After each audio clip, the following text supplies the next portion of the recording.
वेली students, good morning. Online classes में आपका स्वागत है। आज हम फर्स्ट ईयर एचडीपी के फर्स्ट सेमेस्टर में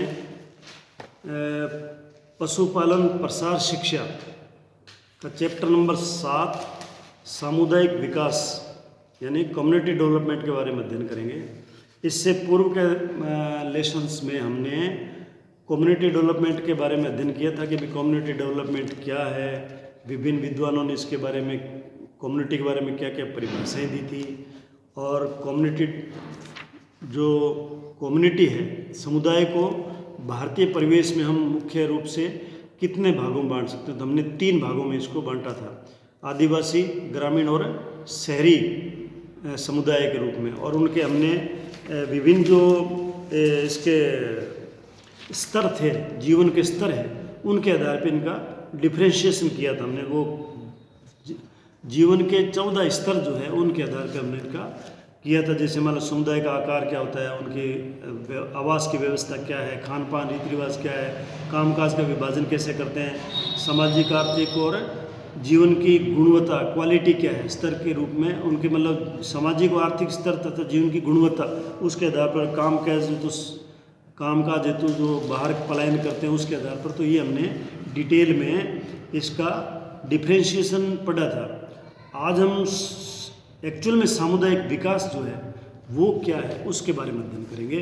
तो सामुदायिक विकास जो है वो संपूर्ण समुदाय के, जो समुदाय है, पूरा समुदाय है, उसके चहुमुखी विकास की एक ऐसी पद्धति है जिसमें जन सहभागिता के द्वारा समुदाय के जीवन स्तर को ऊंचा उठाने का प्रयत्न किया जाता है। यानी जो पूरा समुदाय है, जो कम्युनिटी है पूरी, उसके चहुमुखी विकास के लिए जन सहभागिता के द्वारा, जन सहभागिता का मतलब है वहाँ के जो लोग हैं उनका भी सहयोग लेके कुछ एजेंसियाँ काम करती है जो उनका चहुमुखी विकास करती है। भारत में शताब्दियों लंबी राजनीतिक पराधीनता ने, यानी भारत के अंदर बहुत लंबे समय तक, सन 1947 से पहले भारत काफ़ी लंबे समय तक पराधीन रहा था। यानी दूसरे लोगों का भारत पे कब्जा था, दूसरे लोगों ने भारत पे राज किया, और उससे ग्रामीण जीवन स्तर की जो हालत है वो हमारे देश की बहुत जर्जर या कमज़ोर हो गई थी।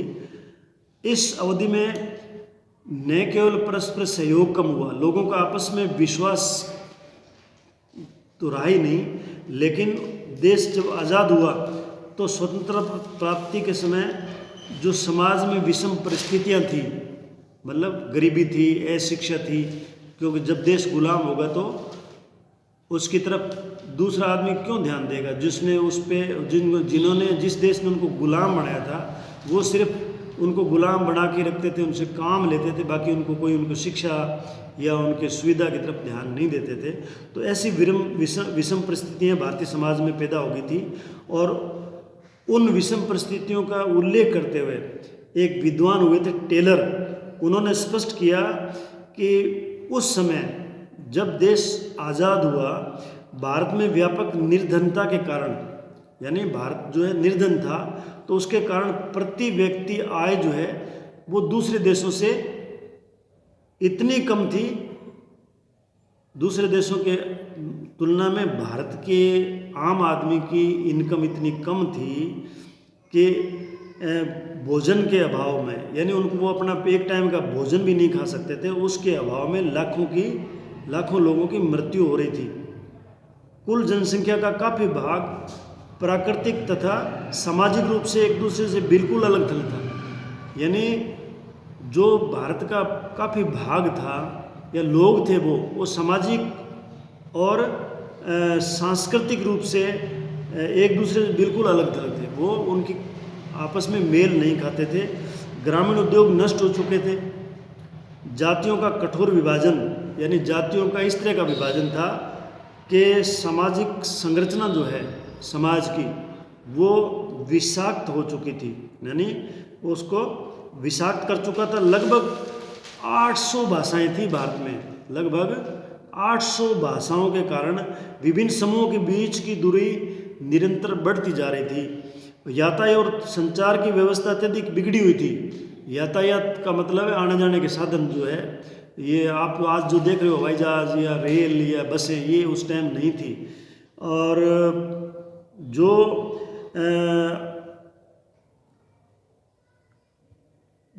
पहले जब भारत में अंग्रेज़ों का राज था, तो उस टाइम अंग्रेजी शासन पर आधारित राजनीतिक नेतृत्व, यानी जो अंग्रेज़ों के टाइम में नेतृत्व था वैसा ही नेतृत्व उस टाइम जब देश आज़ाद हुआ तब चल रहा था।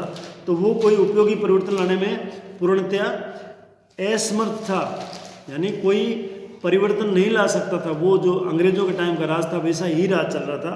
स्वाभाविक है कि इसी दशा में भारत के ग्रामीण जीवन की पुनर्गठित किए बिना, यानी भारत का जो जीवन स्तर है या रहन सहन है उसको पुनर्गठित किए बिना सामाजिक पुनर्निर्माण की कल्पना करना पूर्णतः व्यर्थ था। तो आप समझ सकते हो कि जब भारत देश आज़ाद हुआ उस टाइम लोगों की क्या कंडीशन होती होगी या कंडीशन थी। तो भारत की लगभग जो है, अब आप ये देखो कि भारत की लगभग 75% जनसंख्या, कितनी, 3/4 भाग, यानी भारत का लगभग 75% जनसंख्या जो है आज भी गाँव में रहती है। जनसंख्या के इतने बड़े भाग की सामाजिक आर्थिक समस्याओं का प्रभावपूर्ण समाधान किए बिना इस कल्याणकारी राज्य के लक्ष्य की किसी प्रकार पूरा नहीं कर सकते। यानी अगर हम मान लो 75% लोग जो गाँव में रहते हैं और उनमें अशिक्षा, आर्थिक कमी यानी उनके गरीबी है, अगर हम उसकी तरफ उसका समाधान पूर्ण रूप से नहीं कर पाते तो उनका सामाजिक आर्थिक समस्याओं का निराकरण कैसे संभव हो सकता है। ये मतलब इस किताब में बताया गया। यही कारण है कि भारत में स्वतंत्रता प्राप्ति के तुरंत बाद एक ऐसी वृद्धि योजना की आवश्यकता अनुभव की जाने लगी। यानी इस तरह की जब कंडीशन थी देश में, बेरोजगारी, भूखमरी, अशिक्षा और रूढ़िवादिता, तो हमें जो है ना ग्रामीण समुदाय के चहुमुखी विकास के लिए ऐसी योजनाओं की आवश्यकता पड़ी जिससे ग्रामीण समुदाय में व्यापक अशिक्षा, निर्धनता, बेरोजगारी, कृषि के रूप में पिछड़ापन, गंदगी और रूढ़िवादिता जैसी समस्याओं का समाधान किया जा सके।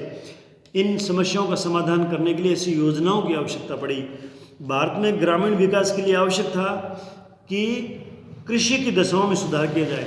यानी ये जरूरी था उस टाइम के कृषि के दशा में सुधार किया जाए, सामाजिक और आर्थिक संरचना को बदला जाए, जो रूढ़िवादी था उसको बदला जाए, आवास की दशाओं में सुधार किया जाए, जो उनका रहन सहन है उसमें सुधार किया जाए, किसानों को कृषि योग्य भूमि प्रदान की जाए। यानी पहले तो अंग्रेज़ों के टाइम में किसानों से सिर्फ मतलब क्या एक प्रकार की गुलामी में मजबूरी में काम करवाते थे, उसके बदले सिर्फ उनको खाने के लिए देते थे, बाकी कोई वो अपना स्वयं का मतलब कुछ नहीं कर पाते थे। तो उनको कृषि योग्य भूमि प्रदान की जाए, जन स्वास्थ्य यानी उनके हेल्थ के बारे में और उनके शिक्षा के स्तर को ऊंचा उठाया जाए, तथा दुर्बलों को विशेष संरक्षण प्रदान किया जाए। यानी जो कमज़ोर है लोग उनको विशेष संरक्षण प्रदान किया जाए। इस बड़े लक्ष्य की प्राप्ति के लिए सबसे पहले सन 1948 में, यानी देश आज़ाद हुआ 1947 में, तब हमारे देश की हालत बहुत ख़राब थी। अशिक्षा थी, गरीबी थी, बेरोज़गारी थी और अंधविश्वास था, बीमारियां थी। तो उनके लिए इस बड़े लक्ष्य को यानी इसमें सुधार किया जाए, इन सभी चीज़ों में सुधार किया जाए। इसके लिए सन 1948 में ये उत्तर प्रदेश में, सबसे पहले उत्तर प्रदेश में इटावा और गोरखपुर जिलों में, यानी 2 जिले थे, इटावा और गोरखपुर जिला, क्योंकि उत्तर प्रदेश ही सबसे बड़ा राज्य था देश का। तो सबसे पहले 1948 में गोरखपुर और इटावा जिले जो है उत्तर प्रदेश के, वहाँ पे एक प्रायोगिक योजना क्रियान्वित की गई। इनके सुधार के लिए एक योजना शुरू की गई। इसकी सफलता से प्रेरित होकर इस योजना को जब चलाया, लोगों के सामाजिक, आर्थिक और सांस्कृतिक सुधार के लिए, तो वो योजना कुछ सफल हुई। तो उससे प्रेरित होकर सन 1952 में भारत और अमेरिका के बीच में एक समझौता हुआ। भारत और अमेरिका के बीच में एक समझौता हुआ जिसके अंतर्गत भारत के ग्रामीण विकास के चहुमुखी विकास के लिए भारत के ग्रामीण क्षेत्र के चहुमुखी विकास के लिए और व्यापक विकास के लिए अमेरिका से कोई फाउंडेशन द्वारा, मतलब फोर्ड फाउंडेशन था उसका नाम, एक फाउंडेशन था जिसका नाम फोर्ड फाउंडेशन द्वारा सहायता देना स्वीकार किया गया। अमेरिका की एक फोर्ड फाउंडेशन नाम की संस्था थी जिसने भारत को सहायता देना स्वीकार किया और ग्रामीण विकास की इस योजना को, जिसमें अमेरिका ने भारत को पैसे दिए और इस योजना को क्रियान्वित करने का जो बीड़ा उठाया उसका नाम था सामुदायिक विकास योजना, यानी सामुदायिक विकास, समुदाय के विकास की योजना, इसका नाम रखा गया। और 1952 में, यानी ये 1948-49 की बात है, लेकिन 1952 में जो ये समझौता हुआ 1952 में, और 2 अक्टूबर 1952 को महात्मा गांधी के जन्मदिन के अवसर पर 2 अक्टूबर 1952 को महात्मा गांधी के जन्म दिवस पर 55 विकास खंडों की स्थापना की गई। जिस प्रकार से वो 2 खंड थे पहले, गोरखपुर इटावा, ऐसे 55 खंडों को मतलब कि चिन्हित किया गया और उसमें ये योजना शुरू की गई, जो अमेरिका के सहयोग से फाउंडेशन, जो फोर्ड फाउंडेशन नाम की संस्था थी अमेरिका की, उसके द्वारा 55 जो विकास खंड है वहाँ पे ये कार्य शुरू किया गया। अब हम ये देखते हैं कि सामुदायिक विकास की आवश्यकता है ना, ये क्यों पड़ी, सामुदायिक विकास की अवधारणा क्या थी, यानी इसकी आवश्यकता पड़ी, फिर इसकी अवधारणा क्या थी, इसके पीछे सोच क्या था।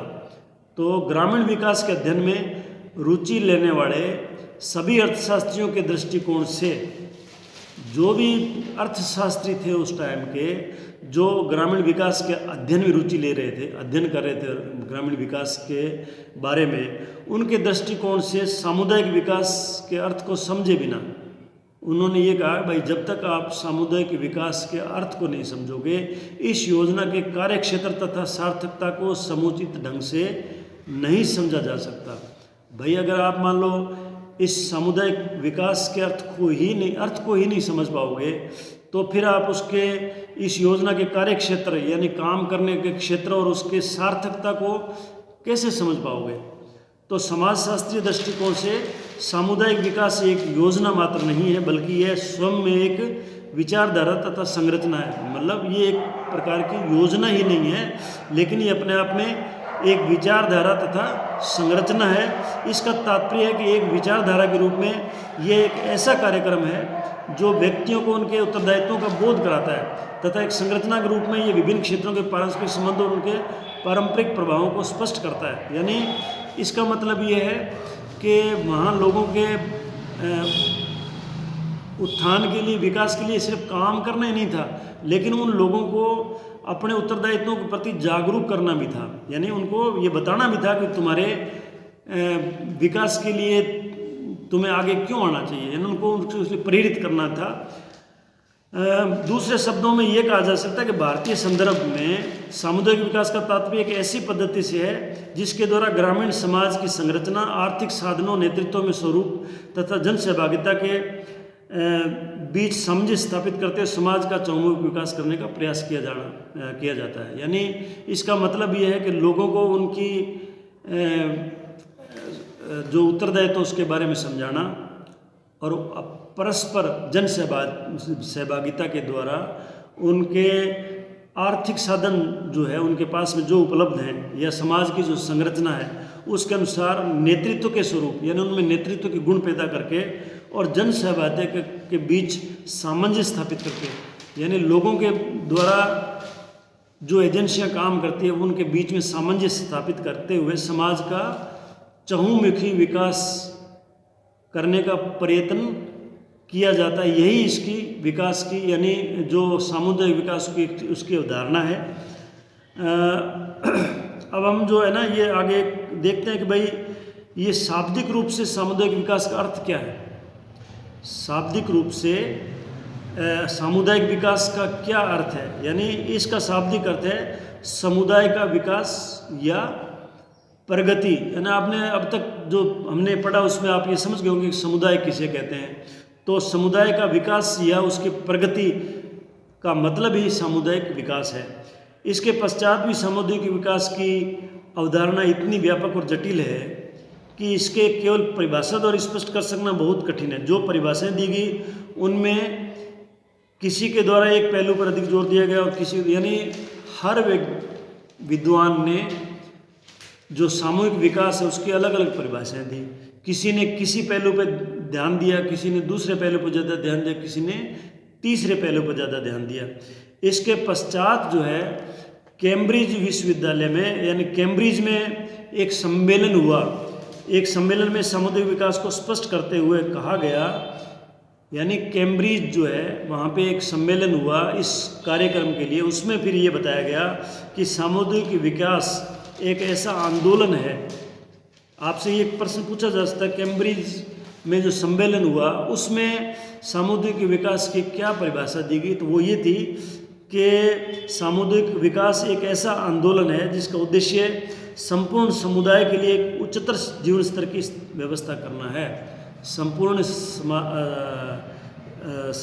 समुदाय के लिए एक उच्चतर जीवन स्तर की व्यवस्था करना है। ये परिभाषा जो है कैम्ब्रिज में जो सम्मेलन हो उसके बाद दी गई। इस कार्य में प्रेरणा शक्ति समुदाय की ओर से आनी चाहिए, यानी ये कहने का मतलब है कि इस कार्य में प्रेरणा शक्ति जो है वो समुदाय की ओर से आनी चाहिए तथा प्रत्येक समय इसमें जनता का सहयोग होना चाहिए। यानी समुदाय का विकास आप तभी कर पाओगे जब जनता आपका सहयोग करेगी।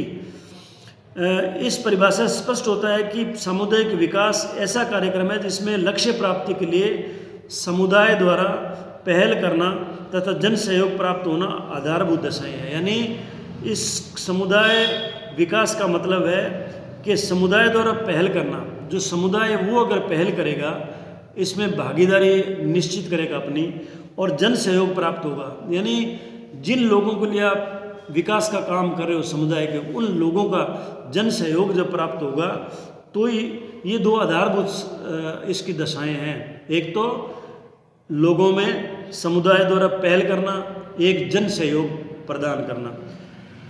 इस आंदोलन का मुख्य उद्देश्य किसी वर्ग विशेष के हितों तक ही सीमित न रहकर संपूर्ण समुदाय, ये वर्ग विशेष के हित की बात नहीं है, ये बल्कि पूरे जो समुदाय है, संपूर्ण समुदाय के जीवन स्तर को ऊंचा उठाना है। अब योजना आयोग जो है, प्लानिंग कमीशन जो हमारा देश में सेंटर में एक प्लानिंग कमीशन बना हुआ है। कमीशन एक प्रकार का डिपार्टमेंट है जो प्लान, ये योजनाएं बनाता है, समुदाय के विकास के लिए अलग अलग योजनाएं बनाता है। तो योजना आयोग के प्रतिवेदन में, यानी उसकी जो रिपोर्ट बनती है, उस रिपोर्ट में सामुदायिक विकास के अर्थ को स्पष्ट करते हुए कहा गया है। योजना आयोग के अनुसार क्या कहा गया है कि सामुदायिक विकास एक ऐसी योजना है जिसके द्वारा नवीन साधनों की खोज करके, यानी नए नए साधनों की खोज करके ग्रामीण समाज के सामाजिक एवं आर्थिक जीवन में परिवर्तन लाया जा सकता है। यानी उनको, उनके जीवन स्तर को ऊंचा उठाने के लिए नवीन साधनों की खोज की जाए और फिर उनके सामाजिक और आर्थिक जीवन में परिवर्तन लाया जा सकता है। ये प्लानिंग कमीशन ने बताया। अब प्रोफेसर ए.आर. देसाई, ये प्रोफेसर ए.आर. देसाई है, उनके अनुसार सामुदायिक विकास योजना एक ऐसी पद्धति है जिसके द्वारा पंचवर्षीय योजनाओं में निर्धारित ग्रामों के सामाजिक तथा आर्थिक जीवन में स्थानांतरण रूपांतरण की प्रक्रिया प्रारंभ करने का प्रयत्न किया जाता है। इसका तात्पर्य एक सामुदायिक विकास एक माध्यम है जिसके द्वारा पंचवर्षीय योजनाओं द्वारा निर्धारित ग्रामीण प्रगति के लक्ष्य पर, यानी ये प्लानिंग कमीशन जो है वो हर 5 साल के लिए सामाजिक उत्थान के लिए योजनाएं बनाते हैं। पंचवर्षीय योजना आपने पढ़ी होगी, ये 5 साल के लिए योजना बनती है जिसमें एक निश्चित समुदाय के, एक निश्चित क्षेत्र में, निश्चित समुदाय में सामाजिक आर्थिक परिवर्तन लाने के लिए कुछ काम किए जाते हैं, योजनाएं बनती है। उसके द्वारा वो, उसके बारे में प्रोफेसर ए.आर. देसाई के अनुसार जो है ये ऐसी पद्धति है जिसमें पंचवर्षीय योजना बना के उनके जीवन में सुधार किया जा सकता है। एक वैज्ञानिक हुए थे या एक अर्थशास्त्री हुए थे, R.N. रेना, उनका कहना है कि सामुदायिक विकास एक ऐसा समन्वित कार्यक्रम है जो ग्रामीण जीवन के सभी पहलुओं में संबंधित है। तथा धर्म, जाति, सामाजिक अथवा आर्थिक समानताओं के बिना कोई महत्व दिए वह संपूर्ण ग्रामीण समुदाय पर लागू होता है। यानी इसका मतलब ये है कि किसी चीज़ को जाति, धर्म आदि को नहीं देख के सभी लोगों के विकास के लिए, और ऐसी पद्धति है जिसके द्वारा पंचवर्षीय योजनाओं में ग्रामीण जीवन के सभी पहलुओं पर काम किया जाता है। उपरोक्त परिभाषा से स्पष्ट होता है कि सामुदायिक विकास एक समन्वित प्रणाली है जिसके द्वारा ग्रामीण जीवन के सर्वांगीण विकास के लिए प्रयत्न किया जाता है। सर्वांगीण विकास के लिए प्रयत्न करते हैं ग्रामीण जीवन के, और ये एक सतत प्रक्रिया है जो चलती रहती है। पंचवर्षीय योजना एक खत्म होगी, दूसरी लागू होगी। इस योजना का आधार जन सहभागिता, स्थानीय साधन है। ये मतलब आप अब तक समझ गए होंगे कि किस किस क्षेत्र में जो समुदाय का विकास करने के लिए कौन कौन से काम करने की आवश्यकता है। उनके शिक्षा में, सामाजिक उत्थान के लिए, उनके स्वास्थ्य के बारे में, आर्थिक स्थिति सुधारने के लिए। तो अब आज हम इतना अध्ययन करेंगे। नेक्स्ट लेक्चर में हम सामाजिक विकास योजना के या सामुदायिक विकास योजना के उद्देश्य के बारे में पढ़ेंगे। धन्यवाद।